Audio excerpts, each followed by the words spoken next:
प्रभात, अभिनंदन, आभार दोस्तों। मैं आप सभी के लिए लेकर आया हूँ 29 जून 2022 ईस्वी का करंट अफेयर्स। तो चलिए हम लोग स्टार्ट करते हैं। सबसे पहले एक मोटिवेशनल वाक्य के साथ जो आपको ऊर्जावान बनाएगा कि सपने और लक्ष्य में एक ही अंतर है। सपने और लक्ष्य में एक ही अंतर है। सपने के लिए बिना मेहनत के नींद चाहिए और लक्ष्य के लिए बिना नींद का मेहनत चाहिए दोस्तों। यानी कि बिना सोए हुए मेहनत करते रहना है, याद रखिएगा, सब लक्ष्य प्राप्त होगा दोस्तों। पहला क्वेश्चन है दोस्तों कि 4 दिवसीय आम्बुबाची का मेला किस राज्य में लगता है। तो 4 दिवसीय आम्बुबाची का मेला दोस्तों किस राज्य में लगता है, याद रखिएगा।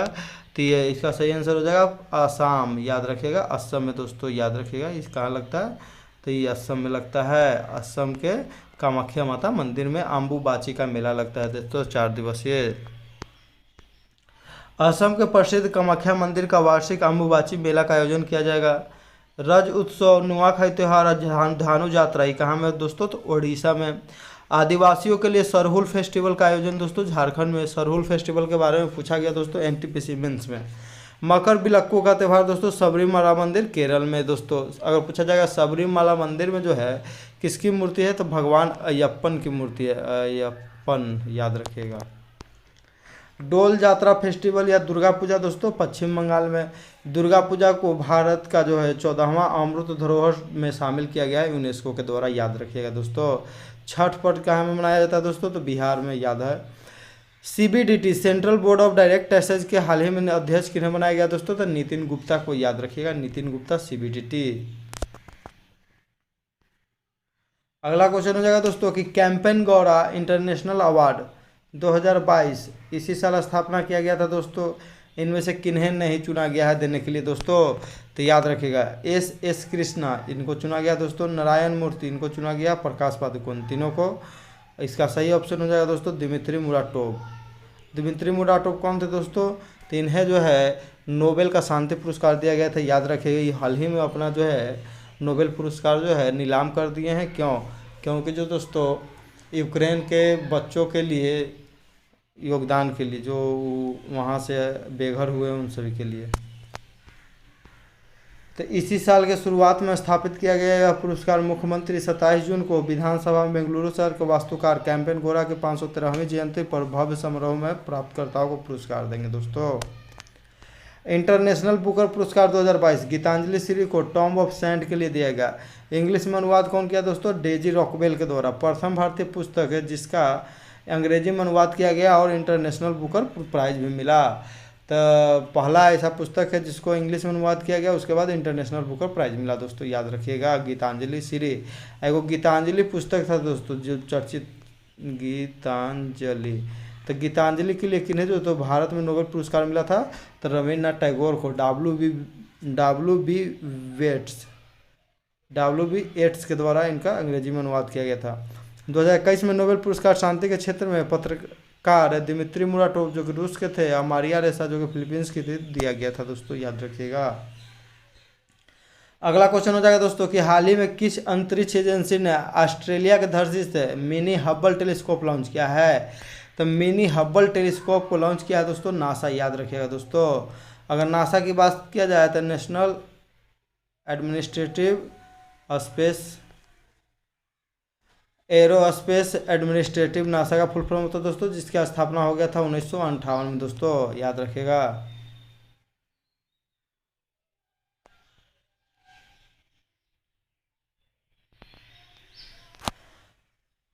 तो नासा के बारे में इसको ऑस्ट्रेलिया की धरती से प्रक्षेपण किया गया दोस्तों, याद रखिएगा, मिनी हब्बल टेलीस्कोप। नासा के द्वारा यूएसए से बाहर पहला वाणिज्यिक रॉकेट को लॉन्च किया गया दोस्तों। जेम्स वेब टेलीस्कोप हाल ही में लॉन्च किया गया था, नासा के द्वारा लॉन्च किया गया था, नासा और कनाडा के द्वारा। यह दुनिया का अब तक का सबसे बड़ा टेलीस्कोप है। ये अंतरिक्ष में दोस्तों हबल टेलीस्कोप को प्रतिस्थापित कर देगा दोस्तों। तो जेम्स वेब टेलीस्कोप जो कि विश्व का सबसे बड़ा टेलीस्कोप है भी। पार्कर सोलर प्रोब दोस्तों सूर्य के कोरोना को टच करने वाला पहला मानव निर्मित जो है ये अंतरिक्ष मशीन है दोस्तों। इसरो के संस्थापक कौन थे दोस्तों, विक्रम साराभाई। इसरो की स्थापना कब होता है दोस्तों, 1969, याद रखिएगा। अभी वर्तमान में अध्यक्ष कौन है दोस्तों, एस सोमनाथ, याद रखिएगा। इसरो का जो है हेड क्वार्टर कहाँ में दोस्तों, तो बेंगलुरु में है। इसरो के मास्टर कंट्रोल यूनिट कहाँ पर है? हासन कर्नाटक और भोपाल मध्य प्रदेश। GSAT-24 कहाँ से लॉन्च हुआ? कोरू फ्रेंच गुआना से दोस्तों, इसरो के द्वारा। KU बैंड 24 है दोस्तों, याद रखिएगा, इसीलिए 24 नाम दिया गया है। EOS-4 दोस्तों, अर्थ ऑब्जर्वेशन सैटेलाइट 4 दोस्तों, इसका जो है लॉन्चिंग 14 फरवरी 2022 को किया जाता है दोस्तों। किसके द्वारा? तो इसरो के द्वारा दोस्तों। किससे? तो PSLV C-52 से दोस्तों, याद रखिएगा। अर्थ ऑब्जर्वेशन सैटेलाइट, पृथ्वी पर नज़र रखने के लिए दोस्तों। नूरी उपग्रह दोस्तों, नूरी उपग्रह हाल ही में दक्षिण कोरिया के द्वारा सफलतापूर्वक प्रक्षेपित किया गया, और दक्षिण कोरिया भी अंतरिक्ष के क्षेत्र में शामिल हो गया दोस्तों। पहली बार प्रक्षेपित किया गया था नूरी, तो वो क्या हो गया था? फेल हो गया था, असफल हो गया था। अगला क्वेश्चन हो जाएगा कि प्रतिवर्ष अंतर्राष्ट्रीय MSME दिवस का आयोजन कब किया जाता है? तो अंतर्राष्ट्रीय MSME की बात करें दोस्तों, तो इसका आयोजन 27 जून को किया जाता है। MSME दोस्तों, याद रखिएगा। तो 27 जून को अंतर्राष्ट्रीय MSME दिवस मनाए जाने की घोषणा किया गया। MSME micro small medium enterprise होता है। भारत में MSME मंत्री कौन है? तो नारायण राणे है दोस्तों। SDG सस्टेनेबल डेवलपमेंट गोल की संख्या कितना है? 17। 2015 से 2030 तक इसको प्राप्त करने के लिए लक्ष्य रखा गया दोस्तों। पर्यावरण दिवस कब से स्टार्ट हुआ था? 5 जून 1974 ईस्वी से, याद रखिएगा दोस्तों। UNEP या यूनाइटेड नेशन एनवायरनमेंट प्रोग्राम, इसका स्थापना 5 जून 1972 को होता है। इसी के अथी में उपलक्ष्य में 5 जून को मनाया जाता है दोस्तों। मुख्यालय कहाँ में? तो UNEP का मुख्यालय नैरोबी में दोस्तों, केन्या में। ओजोन संरक्षण दिवस 16 सितंबर को मनाया जाता है। मॉन्ट्रियल से लेकर 16 सितंबर 1987 को हुआ था। इसी के उपलक्ष्य में ओजोन परत की मोटाई अगर किससे मापा जाता है दोस्तों? तो याद रखिएगा, डाबसन से। ओजोन का सूत्र क्या होता है? O3 दोस्तों। राष्ट्रीय पर्यावरण अभियांत्रिक प्रोग्राम का मुख्यालय कहाँ है दोस्तों? तो नागपुर में, याद रखिएगा। इंटरनेशनल वाला तो नैरोबी, दोनों ना है दोस्तों। अगला क्वेश्चन हो जाएगा कि 26 से 27 जून 2022 को G7 के 48वें शिखर सम्मेलन का आयोजन कहाँ किया जाएगा? तो G7 दोस्तों, ग्रुप ऑफ 7। G7 में जो दोस्तों सदस्य देश हैं सभी विकसित देश हैं लगभग। तो इसका आयोजन इस बार कहाँ किया जा रहा है दोस्तों? तो जर्मनी। अगर जर्मनी का पूछा जाए वर्तमान में चांसलर कौन है दोस्तों? तो ओलाफ शोल्ज। ओलाफ शोल्ज दोस्तों। G7 की स्थापना 1975 ईस्वी में हुआ था। Germany, France, Japan, USA, Italy, Canada, England, इसमें 7 सदस्य देश है। पहले इसमें रूस शामिल था दोस्तों, तो रूस शामिल था इसे G8 कहा जाता था। जर्मनी के नए चांसलर ओलाफ शोल्ज दोस्तों। G7 2021 में 47वां शिखर सम्मेलन कहाँ हुआ था दोस्तों? तो 21 में ब्रिटेन में हुआ था, उसके बाद जर्मनी में हो गया दोस्तों, याद रखिएगा। G20 2023 का सम्मेलन दोस्तों कहाँ में होगा? तो हम लोग जान रहे हैं कहाँ होगा दोस्तों? भारत। अब भारत में कहाँ में आयोजित कराया जाएगा? तो जम्मू और कश्मीर में दोस्तों। G20 शिखर सम्मेलन 2023। 2022 कहाँ दोस्तों? तो इंडोनेशिया, याद रखिएगा। ब्रिक्स 2022 का आयोजन कहाँ में किया गया दोस्तों? तो ब्रिक्स 2022 में जो है 14वां शिखर सम्मेलन है दोस्तों, याद रखिएगा। 14वां कहाँ में? तो चीन में दोस्तों। 14 चीन। 13वां कहाँ हुआ था दोस्तों? तो C से पहले आई है तो इंडिया में। 12वां रूस में। और 15वां कहाँ में होगा दोस्तों? तो साउथ अफ्रीका में 2023 में, याद रखिएगा। क्वाड का चौथा शिखर सम्मेलन 2022 में कहाँ होगा दोस्तों? तो टोक्यो, जापान। 2023 में कहाँ होगा दोस्तों? ऑस्ट्रेलिया में होगा, याद रखिएगा। क्वाड में 4 सदस्य देश हैं।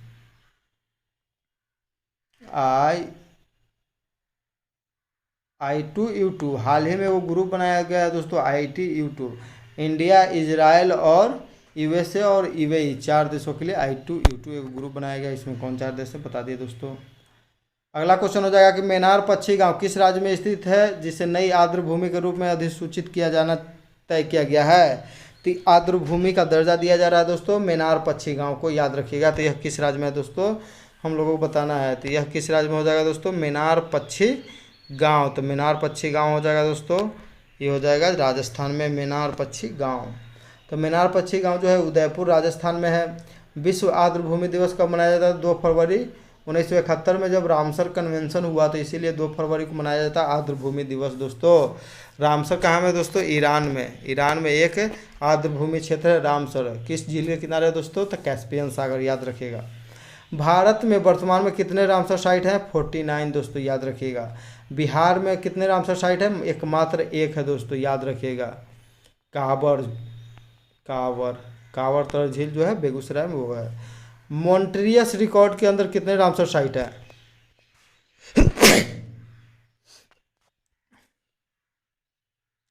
मॉन्ट्रियस रिकॉर्ड के अंदर कितने रामसर साइट है दोस्तों? तो मॉन्ट्रियस रिकॉर्ड के अंदर कितने रामसर साइट है? तो दो दोस्तों, याद रखिएगा, दो। ऐसी रामसर साइट जो संवेदनशील होती है, केवलादेव भरतपुर और लोकटक झील मणिपुर, ये दो है दोस्तों भारत के। भारत का पहला रामसर साइट चिल्का झील उड़ीसा दोस्तों। भारत में टाइगर रिजर्व की संख्या 53 है। भारत में वर्ल्ड हेरिटेज की संख्या 40 है। 40वां कौन है? धौलावीरा। भारत में अमृत धरोहर 14 दोस्तों। 14वां कौन है? तो दुर्गा पूजा, पश्चिम बंगाल का। अगला क्वेश्चन है दोस्तों कि हाल ही में किस राज्य में सावो जुआओ उत्सव मनाया गया? सावो जुआओ उत्सव मनाया गया, तो कहाँ में मनाया गया? जो न गो, याद रखिएगा, जुआओ, जाओ के गोवा में मनाया गया दोस्तों, याद रखिएगा। गोवा में नए मानसून का आने में प्रत्येक 2 साल पर मनाया जाता है। मानसून के आगमन का प्रतीक है यह। इसमें जो है डुबकी लगा कर नहाया जाता है। डांगी परेड और नौका दौड़ इसमें किया जाता है। सिग्मो फेस्टिवल का आयोजन कहाँ में किया जाता है दोस्तों? सी के बाद आ गया ग से गोवा। गोवा भारत का जो है सबसे छोटा राज्य है। यहाँ पर विधानसभा के 40 सीट है। प्रमोद सावंत यहाँ पर हाल ही में मुख्यमंत्री बने हैं दोस्तों। गोवा को भारत का अलग से राज्य का दर्जा 1987 में, 25वां राज्य का दर्जा 56वां संविधान संशोधन से दिया गया दोस्तों, याद रखिएगा। गोवा पर पहले किसका अधिकार था दोस्तों? तो गोवा पर पहले पुर्तगालियों का अधिकार था। 1961 ईस्वी में गोवा को जो है भारत ने पुर्तगालियों को हराकर भेजा था दोस्तों। पहला रेबीज मुक्त गांव कौन है दोस्तों? राज्य तो गोवा है दोस्तों, याद रखिएगा। खुले में शौच मुक्त हर घर जल वाला पहला राज्य भारत का गोवा दोस्तों, याद रखिएगा। समान सिविल संहिता लागू करने वाला भारत का एकमात्र राज्य गोवा दोस्तों। अब पूछा जाए गोवा में समान सिविल संहिता लागू कौन किया दोस्तों? तो लागू यहाँ पर पुर्तगाली ही कर चुके थे, तो ये वही अभी चल रहा है दोस्तों। समान सिविल संहिता लागू करने के लिए एक उच्च स्तरीय कमेटी बनाया किस राज्य ने दोस्तों? हरियाणा ने, याद रखिएगा।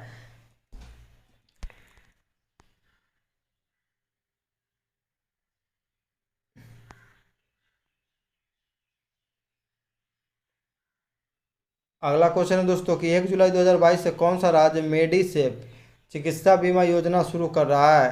तो मेडिसेफ चिकित्सा बीमा योजना शुरू कर रहा है दोस्तों, याद रखिएगा। मेडिसेफ केरल। कौन कर रहा है दोस्तों?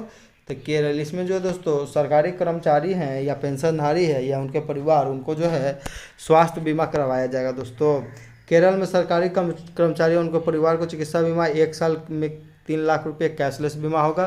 प्रीमियम हो गया 4800 रुपये वार्षिक जीएसटी के साथ। चिरंजीवी योजना राजस्थान में शुरू किया गया, जिसमें वर्तमान में 10 लाख रुपये का स्वास्थ्य बीमा होता है दोस्तों सरकार की तरफ से। शुरुआत में इसमें 5 लाख रुपया था दोस्तों। आयुष्मान भारत योजना की शुरुआत 23 सितंबर 2018 ईस्वी में रांची से होता है। राष्ट्रीय स्वास्थ्य प्राधिकरण के द्वारा इसका संचालन किया जाता है, ये भी याद रखिएगा दोस्तों। राष्ट्रीय स्वास्थ्य प्राधिकरण। इसमें प्रत्येक परिवार को 5 लाख रुपया का जो है बीमा किया जाता है, स्वास्थ्य बीमा। भारत का पहला मेडिकल सिटी इंद्रायणी कहाँ में दोस्तों? तो पुणे में है। पहला सरकारी ओटीटी प्लेटफॉर्म सी स्पेस किस राज्य सरकार ने लॉन्च किया था? केरल सरकार ने दोस्तों, याद रखिएगा। ओवर द टॉप ओटीटी का फुल फॉर्म होता है दोस्तों। अगला क्वेश्चन हो जाएगा कि हाल ही में भारत ने किस देश के साथ राष्ट्रमंडल राजनयिक अकादमी कार्यक्रम की शुरुआत घोषणा की है? तो राष्ट्रमंडल राजनयिक अकादमी कार्यक्रम की घोषणा की किस देश के साथ दोस्तों? तो राष्ट्रमंडल ब्रिटेन, याद रखिएगा दोस्तों, ब्रिटेन। राष्ट्रमंडल खेल पहला बार 1930 में हैमिल्टन कनाडा में हुआ था दोस्तों। भारत में 2010 में राष्ट्रमंडल खेल हुआ था दोस्तों। वह कौन सा था? तो 19वां राष्ट्रमंडल खेल, याद रखिएगा दोस्तों, भारत में। तो राष्ट्रमंडल में सदस्य देशों की संख्या 54 है। 2022 का राष्ट्रमंडल का खेल कहाँ होगा? तो बर्मिंघम। 2024 में विक्टोरिया ऑस्ट्रेलिया में होगा। ये बर्मिंघम कहाँ में दोस्तों? इंग्लैंड में। 19वें राष्ट्रमंडल खेल 2010 ईस्वी में कहाँ में हुआ था दोस्तों? तो दिल्ली, भारत में। ये भी याद रखना है दोस्तों, भारत में एकमात्र बार राष्ट्रमंडल का आयोजन किया गया गेम का। अगला क्वेश्चन हो जाएगा दोस्तों कि हाल ही में किस राज्य के सार्वजनिक परिवहन मो बस सेवा को प्रतिष्ठित संयुक्त राष्ट्र लोक सेवा पुरस्कार से सम्मानित किया गया है? तो संयुक्त राष्ट्र लोक सेवा पुरस्कार किसको मिला है? मो बस सेवा। यह किस राज्य का है दोस्तों? तो उड़ीसा, याद रखिएगा दोस्तों। नवीन पटनायक जहाँ के मुख्यमंत्री हैं उसी राज्य का दोस्तों है यह, उड़ीसा का दोस्तों, याद रखिएगा। गणेशी लाल वहाँ के राज्यपाल है दोस्तों। राष्ट्रीय एमएसएमई पुरस्कार में प्रथम स्थान हाल ही में उड़ीसा को मिला, दूसरा बिहार और तीसरा हरियाणा दोस्तों। और शहर के रूप में बात करें तो शहर में प्रथम स्थान बिरदुनगर तमिलनाडु। उत्कल दिवस 1 अप्रैल 1936 को मनाया जाता है। उत्कल दिवस 1 अप्रैल को मनाया जाता है। 1 अप्रैल 1936 को उड़ीसा को अलग किया गया था दोस्तों। कोणार्क मंदिर का निर्माण किसने करवाया? गंग वंश के शासक नरसिंहदेव प्रथम ने करवाया कोणार्क, जिसे ब्लैक पेगोडा के नाम से जाना जाता है। Black pagoda. कोणार्क मंदिर जो है एकमात्र मंदिर है जो 100% पूरी तरह है सौर एनर्जी से चलता है, और कोणार्क शहर जो है ग्रीन एनर्जी से चलने वाला भारत का पहला शहर है। द्रौपदी मुर्मू का जन्म कहाँ हुआ था दोस्तों? तो मयूरभंज जिला उड़ीसा में। झारखंड के पूर्व राज्यपाल रह चुके आदिवासी हैं, अभी राष्ट्रपति कैंडिडेट है। लगभग चांस है यही राष्ट्रपति बनेंगे द्रौपदी मुर्मू, जो कि भारत के दूसरी महिला राष्ट्रपति होंगे। इंटरनेशनल कौशल विकास प्रशिक्षण केंद्र की स्थापना भुवनेश्वर में किया गया दोस्तों। भारत का पहला स्मार्ट सिटी शहर भुवनेश्वर। कलिंग युद्ध किसके किसके बीच लड़ा गया? मगध सम्राट अशोक और कलिंग के राजा थे अनंतनाथन दोस्तों। दया नदी के तट पर 261 ईस्वी पूर्व में लड़ा गया। पूछा जाता है कि अशोक अपने जो है राज्याभिषेक के कितने साल बाद कलिंग युद्ध लड़ा था दोस्तों? तो 8 साल। 269 ईस्वी पूर्व में राज्याभिषेक करवाता है और 261 ईस्वी पूर्व में लड़ता है दोस्तों। इसी युद्ध के बाद जो है उसका जो है मन पिघल जाता है और वह धम्म की तरफ झुक जाता है दोस्तों। नलवाना हो जाएगा। नलवाना पक्षी अभ्यारण्य चिल्का झील उड़ीसा के बीचों बीच है दोस्तों। पुरुषों के वर्ल्ड कप 2023 का आयोजन हॉकी कप का, पुरुषों के वर्ल्ड कप हॉकी कहाँ 2023 में होगा दोस्तों? तो उड़ीसा में होगा, याद रखिएगा दोस्तों। उड़ीसा में 2 स्टेडियम है, कलिंगा स्टेडियम भुवनेश्वर और राउरकेला में है दोस्तों बिरसा मुंडा स्टेडियम। अगला क्वेश्चन हो जाएगा दोस्तों कि हाल ही में किस राज्य में बैक वाटर में भारत के सबसे बड़ा फ्लोटिंग सोलर पावर परियोजना शुरू किया गया है? तो बैक वाटर की बात करें दोस्तों तो बैक वाटर तो यहाँ हो जाएगा केरल में दोस्तों, याद रखिएगा केरल। तो टाटा सोलर एनर्जी ग्रुप के द्वारा किया गया है 101.6 मेगावाट यहाँ पर जो है विद्युत का उत्पादन किया जाएगा। भारत में बैक वाटर कहाँ पर मिलता है? केरल में। रीवा सोलर पार्क किस राज्य में स्थित है दोस्तों? मध्य प्रदेश में। Floating solar project Madhya Pradesh में कहाँ पर स्थापित किया गया? तो ओंकारेश्वर बांध नर्मदा नदी दोस्तों। जबलपुर किस नदी के किनारे है दोस्तों? तो नर्मदा नदी के, याद रखिएगा दोस्तों। सरदार सरोवर बांध नर्मदा नदी पर है। नर्मदा नदी जो है अमरकंटक पहाड़ से निकलती है, याद रखिएगा। सोन नदी भी निकलती है जो गंगा में जाकर मिल जाती है दोस्तों। भारत में पहला जियो पार्क लम्हेड्डा गांव मध्य प्रदेश जो कि जबलपुर के पास है दोस्तों। वेम्बनाड झील और अष्टमुडी झील केरल में दोस्तों। सौर ऊर्जा स्थापित करने वाला पहला राज्य दोस्तों, तो सौर ऊर्जा में पहला राज्य है राजस्थान। सौभाग्य योजना 25 सितंबर 2017 को शुरू किया है। सहज बिजली हर घर योजना को सौभाग्य योजना कहा जाता है दोस्तों, याद रखिएगा दोस्तों। सुष्मिता लेंका को पेंगोलिन के संरक्षण के लिए एशिया पर्यावरण परिवर्तन पुरस्कार दिया गया था दोस्तों। आईबी के महानिदेशक किन्हें बनाया गया? इंटेलिजेंस ब्यूरो का तपन कुमार डे का। रणजी ट्रॉफी 2021-22 का खिताब मध्य प्रदेश ने मुंबई को हराकर जीता। पद्मा पुल जो है बांग्लादेश में बनाया गया दोस्तों। नीति आयोग के सीईओ कौन है? परमेश्वरन अय्यर है दोस्तों, याद रखिएगा। पिछला वीडियो में क्वेश्चन पूछा गया कि पद्मा पुल का जो है किस देश में निर्माण किया गया है? तो इसका सही आंसर हो जाएगा बांग्लादेश दोस्तों। सही जवाब देने वाले पृथ्वीराज चौहान, सुनीता देवी, स्टडी ब्लॉग, श्रेया घोषाल, सुजाता कुमारी, नव गगन व्योम, विप्लव विश्वास, आयुष वर्मा, इन सभी को मेरे तरफ से ढेरों सारी शुभकामनाएं दोस्तों और बहुत बहुत बधाई। और इसी प्रकार से आप लोग कमेंट करके जवाब देते रहिए। आज का क्वेश्चन रहेगा दोस्तों कि G7 2022 का 48वां शिखर सम्मेलन किस देश में आयोजित किया गया? तो 48वां शिखर सम्मेलन जिसमें जो है प्रधानमंत्री नरेंद्र मोदी को बुलाया गया, भारत इसका सदस्य नहीं होते हुए भी दोस्तों, कि भारत जो है दुनिया के लिए बहुत बड़ा मार्केट है दोस्तों, तो सभी लोग चाहते हैं हम वहाँ पर जाए बाजार करें। वीडियो पूरा देखने के लिए दोस्तों धन्यवाद। वीडियो यदि अच्छा लगता है तो लाइक कीजिए, शेयर कीजिए और सब्सक्राइब कीजिए। इसी के साथ हम अपना वीडियो समाप्त करते हैं दोस्तों। जय हिंद, जय भारत, वंदे मातरम।